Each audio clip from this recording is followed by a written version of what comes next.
national park. That was not so nice because Phalang had to pay 200 baht entry. For Thai got 50 baht? 40 baht. Huh? Wild animals. Even I cannot. Can you see them? Yeah, oh yeah. It's more monkey too. Yeah. Carefully. Over there.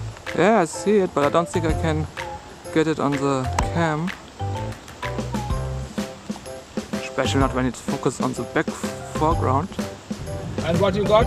Trees. That's it. Okay, there were monkeys in the trees. But still, trees and water.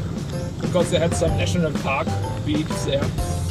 Trees and water for 200 baht. Come on. I get water for free. Right in front of the hotel. What is it? No need to pay 200 baht for it. Camping. Oh, there are toilets.